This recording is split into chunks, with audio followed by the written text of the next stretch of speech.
பெண்கள் வந்து தங்களும் இந்த மாதிரி வந்து ஒரு மோசமான நிலைக்கு வந்து எப்ஸ்டீன் ஆளாக்குனாருன்னு அவங்க சொல்லியிருக்காங்க. ஆனால் என்ன பண்ணாங்க எது பண்ணாங்கன்னு தெரியல.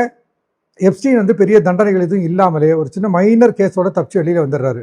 நம்ம சேரன் வந்து நடித்த படம் ஒன்று, இந்த யுத்தம் செய்ன்னு ஒரு படம் வந்திருக்கும். அந்த யுத்தம் செய் படத்தில் வந்து ஒரு வயதான ஆட்கள், சமூகத்தினுடைய ரொம்ப பெரிய அந்தஸ்தான இடத்துல இருக்கவங்கலாம் சேர்ந்துக்கிட்டு எப்படி வந்து பெண் குழந்தைகளை வந்து சூறையாடுறாங்க அப்படிங்கிறது இருக்கு இல்லையா, அதே மாதிரி வேலையை எப்ஸ்டீன் பண்ணியிருக்காரு. அந்த கதையில் கூட ஒரு துணிக்கடையினுடைய அதிபர் வந்து துணி மாத்திரத்துக்கு வர ஒரு பொண்ணை வந்து ரகசியமாக கேமரா வச்சு பார்ப்பாரு.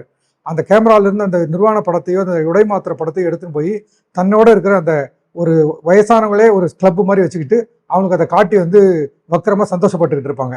அந்த வேலையை எப்ஸ்டீன் பண்ணியிருக்காரு அப்படிங்கிறாங்க. இவர் வந்து அந்த பாம் பீச் கிளப்புக்கு வந்து தங்கின பொண்ணுங்க, தன்னுடைய இடத்துக்கு வந்து மசாஜ் பண்ணுறதுக்கு வந்த பொண்ணுங்க, அந்த மாதிரி வெவ்வேறு இடங்களில் வந்து ரகசிய கேமராக்களை வச்சு அந்த கேமராக்கள் மூலமாக அந்த பெண்களை வந்து உடை இல்லாத நேரங்களில் எடுத்து அவங்களே இல்லாமல் மிரட்டியிருக்காரு அப்படிங்கிறாங்க. ஆனால் இது எல்லாமே அந்த ஊர் போலீஸ்